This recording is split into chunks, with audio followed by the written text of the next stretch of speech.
നേരെ നമ്മളിത് പാൻ എന്ന് പറയുന്നൊരു സംഭവമാണ്. നമ്മൾ ഈ നോർത്ത്, അതായത് നമ്മൾ കേരളം വിട്ടിട്ടുള്ള ഏരിയയിൽ, കേരളത്തിലും പല സ്ഥലത്തും നിങ്ങൾ കണ്ടിട്ടുണ്ടാവും, അവിടെയൊക്കെയുള്ളൊരു സാധനമാണ്. നമ്മളവിടെ ബാൻ ചെയ്ത പല സാധനങ്ങളും നിങ്ങൾക്ക് ഇതിൻ്റെ സൈഡിൽ കാണാൻ പറ്റും. അങ്ങനെ ഇത് അവർ അങ്ങനെ കഴിക്കലുണ്ട് എന്ന് പറഞ്ഞു ഭക്ഷണത്തിന് ശേഷം അങ്ങനെ അവൻ കഴിക്കുകയാണ്. നിങ്ങൾക്കിപ്പോൾ കാണുന്നുണ്ടാവും ബാൻ ചെയ്ത സാധനങ്ങൾ നമ്മുടെ നാട്ടിൽ.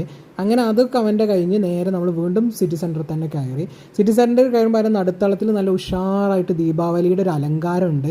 കാരണം ഞാൻ പോയത് ദീപാവലി കഴിഞ്ഞ് 2ാമത്തെ ദിവസമായിരുന്നു. ഞങ്ങൾക്ക് അന്നാണ് ഞങ്ങളെ കോളേജ് ലീവ് തന്നത്.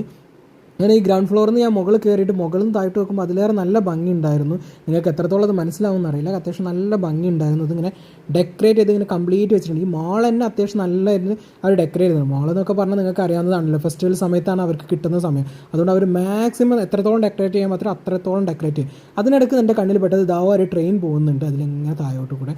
അത് കഴിഞ്ഞ് ഞാൻ പറഞ്ഞു അവനോട് മതി, നിനക്ക് ഇനി വേണ്ടെങ്കിൽ നമുക്ക് ഞാൻ പിന്നെ ഒരു ദിവസം വരാമെന്ന് പറഞ്ഞ് അങ്ങനെ കേസ് നമ്മൾ ഒന്നും എടുക്കാതെ തിരിച്ച് പോരാൻ വേണ്ടിയിട്ട് മുകൾക്ക് ഞാൻ കയറുകയാണ്. അങ്ങനെ ഞാൻ എക്സ്കലേറ്റർ വഴി മുകൾക്ക് കയറുകയാണ്. അപ്പോൾ ഞാൻ ഇങ്ങനെ ആലോചിക്കായിരുന്നു, കഴിഞ്ഞ ദിവസം വന്നു, ഇന്നൊരു ദിവസം വന്നു. അത് കഴിഞ്ഞ് പോരുമ്പോൾ അതിൻ്റെ ഇടക്കാണ് ഈ ട്രെയിനിൽ ഒരു ലോക്കോ പൈലറ്റ് പോകുന്നത്. അവനെ ഒടുക്കത്തെ ചാടാം, അപ്പോൾ പോട്ടെ എന്ന് വിചാരിച്ചു. ചാടുന്നില്ല ഗൈസ്, ഞാൻ പാവം പറഞ്ഞതാണ്.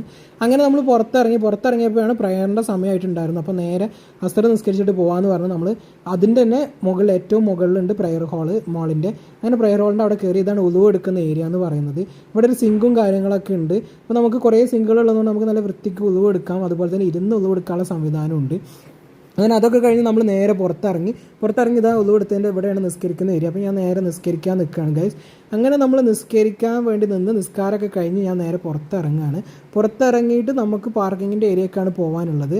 അങ്ങനെ നമ്മൾ രണ്ടുപേരും നിസ്കാരമൊക്കെ കഴിഞ്ഞ് നേരെ പാർക്കിംഗ് ഏരിയക്ക് നടന്നു. നമ്മുടെ വണ്ടി വെച്ചത് ഏകദേശം ആ ഒരു ഭാഗത്താണ്. നമ്മൾ അപ്പോൾ നടന്ന് നേരെ അങ്ങോട്ട് ചെല്ലുകയാണ്. നമുക്ക് നമ്മൾ വണ്ടി എടുത്തിട്ട് വേണം വേഗം പുറത്തേക്ക് ഇറങ്ങാൻ. മാത്രമല്ല മഴയുടെ നല്ല കോളുണ്ട്. അപ്പോൾ മഴ പെയ്യുമോ എന്നുള്ള നല്ല ഡൗട്ട് അടിക്കുന്നുണ്ട്.